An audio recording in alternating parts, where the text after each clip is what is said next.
Danica Sheridan here. We're going to start part 1 of the Mirror of Mercy. We're going to read chapters 1 through 3, and then we'll start chapters 4 and 5 will be a separate day. 4 is pretty long, so it almost may be its own section, but I think tomorrow we'll do 4 and 5. So today we're going to do chapters 1, 2, and 3. I just did want to give a little shout out to the hubby. I got this nice necklace. On Tuesday will be our 19th wedding anniversary, and this is one of those necklaces that has the Bible inscribed in it, so it's kind of fun. All right, we are going to start here on chapter 1, the chasm of sin. In the beginning, Yahweh created the perfect heavens and the perfect earth, and they were good. Yahweh then planted a garden paradise in the east, and in this garden, heaven and earth perfectly overlapped. This unified space was known as Eden. In this unified space, Yahweh formed a male Homo sapien from the red clay dirt and breathed the breath of life into him. He also took part of the man's rib and formed a female Homo sapien. They were to live in Yahweh's space, where he was free to walk amongst them. They were to rule and subdue the earth below as special priests. This garden was a special place where the spiritual beings, angels, sons of God, divine council, all mingled. One day, the Nakash approached the woman and convinced her to partake in the forbidden fruit. She enjoyed it so much that she convinced her husband Adam to partake in it with her as well. Suddenly, they were aware of their nakedness and felt shame and guilt. Sin had entered the garden. The Nakash was trying to become like Yahweh and become a creator. Yahweh immediately expelled the man and woman from the garden. They were no longer allowed to partake from the tree of life. They were going to experience physical death. Yahweh said, "The man has now become like one of us, knowing good and evil. He must no longer be allowed to reach out his hand and take from the tree of life and eat and live forever in this evil state." Genesis 3:22. Yahweh, in that instance, already had conceived of a plan to bridge the gap and redeem the lost. He wanted to co-rule with both celestial and terrestrial beings, and he was not going to change his original plan despite the downfall caused by free will. Sin had entered the world and would be the enemy of any intimate relationship desired with Yahweh. The world and humanity were cursed. From that point forward, every living soul was on a trajectory with permanent separation from God as their final destination. The Nakash, serpent, Satan, made it his goal to create as much havoc as possible, making the chasm between Yahweh and his creation that much harder to overcome. What exactly is sin? A sin is anything that separates us from our Creator. Anything that Yahweh deems to be immoral, reprehensible, or against natural law. Anything that goes against how Yahweh intended it to be. As the Creator, he defines the rules. Humanity was given the choice to stay in a perfect relationship with Yahweh and simply submit to his will, or go against his commandments and become godlike. They freely chose evil. Evil disguises itself as a power grab to become more godlike. But the only power that was gained is death. For the wages of sin is death. Romans 6:23. Chapter 2. The 10 Commandments.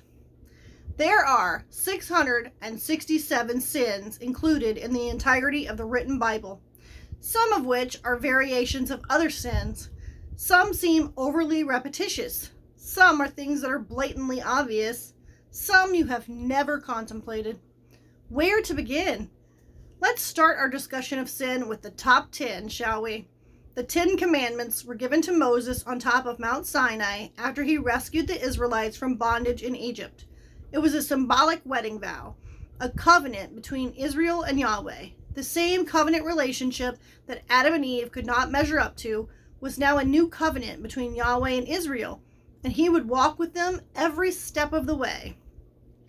Yahweh said to Moses, "Come up to me on the mountain and remain there, and I will give you the stone tablets with the law and the commandments which I have written for their instruction." Exodus 24:12. When he had finished speaking with them, With him upon Mount Sinai, he gave Moses the 2 tablets of the testimony, tablets of stone written by the finger of God. Exodus 31:18. The tablets were God's work, and the writing was God's writing engraved on the tablets. Exodus 32:16. God spoke all these words, saying, I am Yahweh your God, who brought you out of the land of Egypt, out of the house of bondage. You shall have no other gods before me besides me. You shall not make for yourselves an idol, nor any image of anything that is in the heavens above, or that is in the earth beneath, or that is in the water under the earth. You shall not bow down to them, nor serve them. For I, Yahweh your God, am a jealous God, visiting the iniquity of the fathers on the children, on the 3rd and on the 4th generation of those who hate me, and showing loving kindness to thousands of those who love me and keep my commandments. You shall not misuse the name of Yahweh your God, for Yahweh will not hold him guiltless who misuses his name. Remember the Sabbath day to keep it holy. You shall labor 6 days and do all your work, but the 7th day is a Sabbath to Yahweh your God. You shall not do any work in it, you, nor your son, nor your daughter, your male servant, nor your female servant, nor your livestock, nor your stranger who is within your gates. For in 6 days Yahweh made heaven and earth, the sea, and all that is in them, and rested the 7th day. Therefore Yahweh blessed the Sabbath day and made it holy.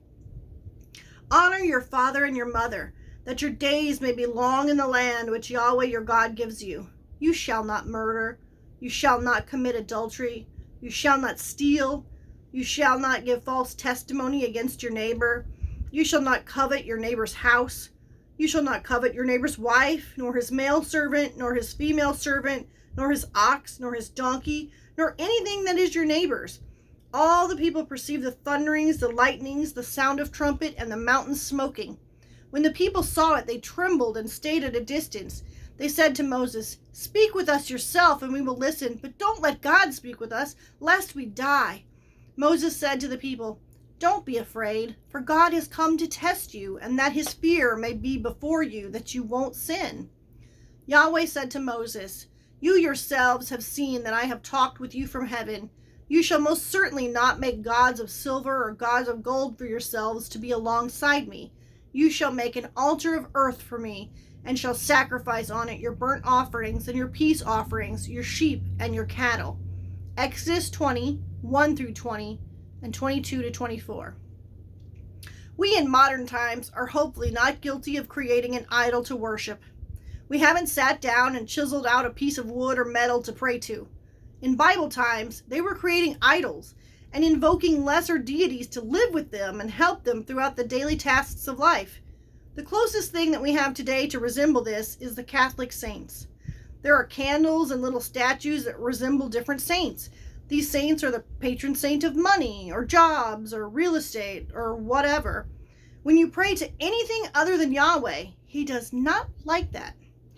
But the Catholics aren't the only ones in trouble here. We easily put all of our effort into our job or our family or music or movies or a relationship and spend more time focused on that than on a relationship with God. Putting anything above God in our lives is equal to idol worship. In that same vein, misusing Yahweh's name is tantamount to claiming to be a child of Yahweh and misrepresenting him. It is less about cussing and more about living the way you should live to be a good representative of God. People should be able to tell that you are a child of Yahweh just by the way you act. Keeping the Sabbath day holy is a real challenge in modern times. Nothing comes to a screeching halt. We don't even have a normal work week anymore. The best I can offer for this is to use Saturday night or Sunday morning to attend a church service, to worship the Creator. Take a breath, enjoy nature, enjoy your family, take a nap. God wants us to be free from the troubles of this world, if just for a little while each week. Honor your parents.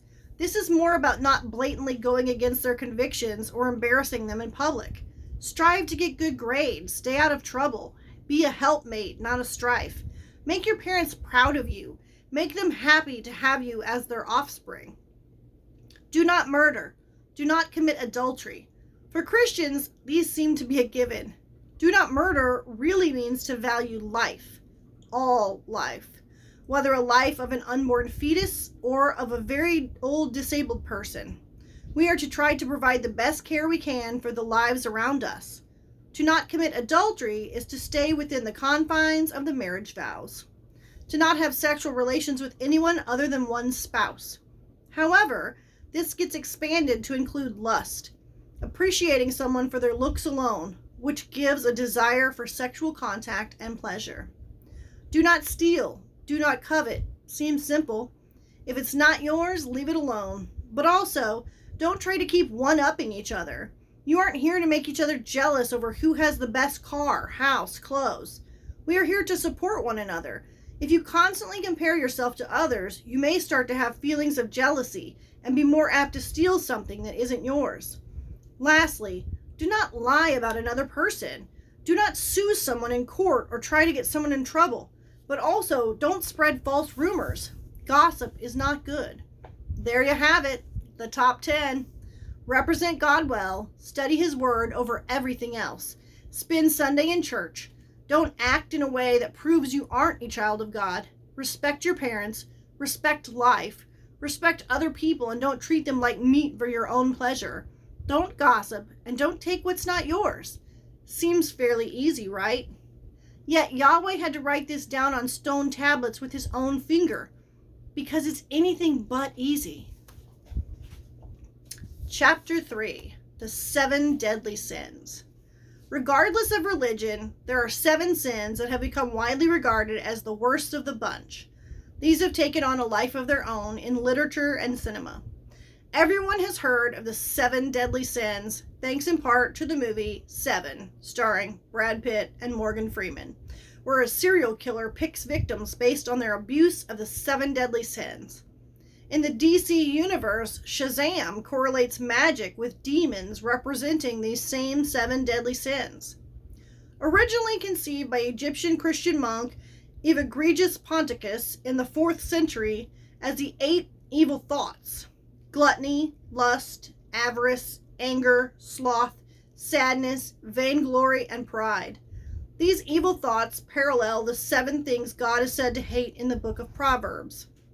There are 6 things Yahweh hates, 7 that are detestable to Him: haughty eyes, a lying tongue, hands that shed innocent blood, a heart that devises wicked schemes, feet that are quick to rush into evil, a false witness who pours out lies, and a person who stirs up conflict in the community.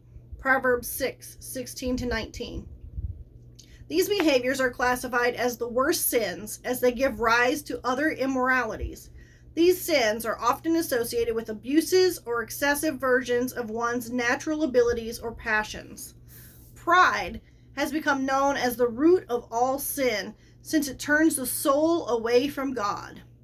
In the Catholic religion, these 7 sins have become known as the capital vices or cardinal sins and have been written into penitential manuals and sermons, such as Chaucer's Canterbury Tales, and even depicted in artwork such as Dante's Purgatory. Looks like Brad Pitt, Shazam, and the Pope all agree the 7 deadly sins are: Number 1, pride. An excessive view of oneself without regard for others, seeking human acclaim, wanting attention and glory from other humans, giving credit to oneself for all accomplishments instead of giving God the glory. Let not the wise man take pride in his wisdom, or the strong man in his strength, or the man of wealth in his wealth. But if any man has pride, let it be in this, that he has the wisdom to have knowledge of me. Jeremiah 9:23-24. To fear the Lord is to hate evil. I hate pride and arrogance, evil behavior, and perverse speech. Proverbs 8:13. Pride goes before destruction, a haughty spirit before a fall. Proverbs 16:18. Live in harmony with one another. Do not be proud, but be willing to associate with people of low position. Do not be conceited. Romans 12:16. If anyone thinks he is something when he is nothing, he deceives himself. Galatians 6:3. God opposes the proud, but gives grace to the humble. James 4:6. Humility cures pride by removing one's ego and boastfulness, allowing the attitude of service. Humility is defined as being reflective, expressing or offered in a spirit of deference or submission, to put others above oneself, to become lowly or insignificant, not assertive. Number 2, greed. An excessive pursuit of material goods, a desire for wealth and honor, positions of power. Let your conduct be without covetousness. Be content with such things as you have, for he has said, I will never leave you nor forsake you. Hebrews 13:5. One man gives freely, yet gains even more. Another withholds unduly, but becomes to poverty. Proverbs 11:24. A greedy man stirs up dissension, but he who trusts in the Lord will prosper. Proverbs 28:25. Whoever loves money never has money enough. Whoever loves wealth is never satisfied with his income. This too is meaningless. Ecclesiastes 5:10. People who want to get rich fall into temptation and a trap, and into many foolish and harmful desires that plunge men into ruin and destruction. For the love of money is the root of all kinds of evil. Some people, eager for money, have wandered from the faith and pierced themselves with many griefs. 1 Timothy 6:9-10. Charity cures greed by putting the desire to help others above storing treasure for oneself. Charity is defined as generosity and helpfulness, especially toward the needy or suffering, benevolent goodwill toward or love of humanity. Number 3, envy. An intense desire to have an item that someone else possesses, joy at another's misfortune or sorrow at the fortune of someone else. A sound heart is life to the body, but envy is rottenness to the bones. Proverbs 14:30. Resentment kills a fool, and envy slays the simple. Job 5:2. Do not fret because of evil men, to be envious of the wicked, for the evil man has no future hope, and the lamp of the wicked will be snuffed out. Proverbs 24:19-20. And I saw that all labor and all achievement spring from man's envy of his neighbor. This too is meaningless, a chasing after the wind. Ecclesiastes 4:4. Let us not become conceited, provoking and envying each other. Galatians 5:26. But if you harbor bitter envy and selfish ambition in your hearts, do not boast about it or deny the truth. Such wisdom does not come down from heaven, but is earthly, unspiritual, of the devil. For where you have envy and selfish ambition, there you find disorder and every evil practice. James 3:14-16. Kindness cures envy by placing the desire to help others above the need to supersede them. Kindness is defined as a sympathetic or helpful nature, affectionate, gentle, and loving. Number 4, wrath. Intense anger and hatred that produces the desire to kill or wound, whether another person or oneself. Beloved, never avenge yourselves, but leave it to the wrath of God, for it is written, Vengeance is mine, I will repay, says the Lord. Romans 12:19. Refrain from anger and turn from wrath. Do not fret, it leads only to evil. Psalm 37:8. A patient man has great understanding, but a quick-tempered man displays folly. Proverbs 14:29. A gentle answer turns away wrath, but a harsh word stirs up anger. Proverbs 15:1. In your anger, do not sin. Do not let the sun go down while you are still angry, and do not give the devil a foothold. Ephesians 4:26-27. But now you must rid yourselves of all such things as these: anger, rage, malice, slander, and filthy language from your lips. Colossians 3:8. My dear brothers, take note of this. Everyone should be quick to listen, slow to speak, and slow to become angry, for man's anger does not bring about the righteous life that God desires. James 1:19-20. Patience cures wrath by first understanding the needs and desires of others before acting and speaking. Patience is defined as bearing pains or trials calmly or without complaint, being steadfast despite opposition, difficulty, or adversity. Number 5, Lust. A strong passion or longing, especially for sexual desires outside the need for love, unity, or procreation. Flee also youthful lusts, but pursue righteousness, faith, love, and peace. 2 Timothy 2:22. I made a covenant with my eyes not to look lustfully at a girl. Job 31:1. But I tell you that anyone who looks at a woman lustfully has already committed adultery with her in his heart. Matthew 5:28. Dear friends, I urge you as aliens and strangers in this world to abstain from sinful desires which war against your soul. 1 Peter 2:11. For everything in the world, the cravings of sinful man, the lust of his eyes, and the boasting of what he has and does, comes not from the Father, but from the world. 1 John 2:16. Chastity, or self-control, cures lust by controlling passion and using that energy for the good of others. Chastity is defined as restraint, or simplicity in design or expression, purity in conduct and intention, or abstinence from sexual relations. Number 6, gluttony. Overeating, overindulging in alcohol, or being too picky and wanting only the highest and most expensive foods. Therefore, whether you eat or drink or whatever you do all to the glory of God. 1 Corinthians 10:31. But they continued to sin against him, rebelling in the desert against the Most High. They willfully put God to the test by demanding the food they craved. Psalm 78:17-18. When you sit to dine with a ruler, note well what is before you and put a knife to your throat if you are given to gluttony. Do not crave delicacies, for that food is deceptive. Proverbs 23:1-3. Listen, my son, and be wise, and keep your heart on the right path. Do not join those who drink too much wine or gorge themselves on meat, for drunkards and gluttons become poor, and drowsiness clothes them in rags. Proverbs 23:19-21. Their destination is destruction. Their God is their stomach, and their glory is in their shame. Philippians 3:19. Don't you know that you yourselves are God's temple, and that God's Spirit lives in you? If anyone destroys God's temple, God will destroy him. For God's temple is sacred, and you are that temple. 1 Corinthians 3:16-17. Temperance cures gluttony by implanting the desire to be healthy, making one fit to serve others. Temperance is defined as moderation or restraint in action, thought, or feeling. Number 7, sloth. Excessive laziness, or the failure to act and utilize one's talents, has been known to mean a lack of care for performing spiritual duties, being sad and melancholy of spirit, and therefore sluggish in the body. Go to the ant, you sluggard, consider her ways and be wise.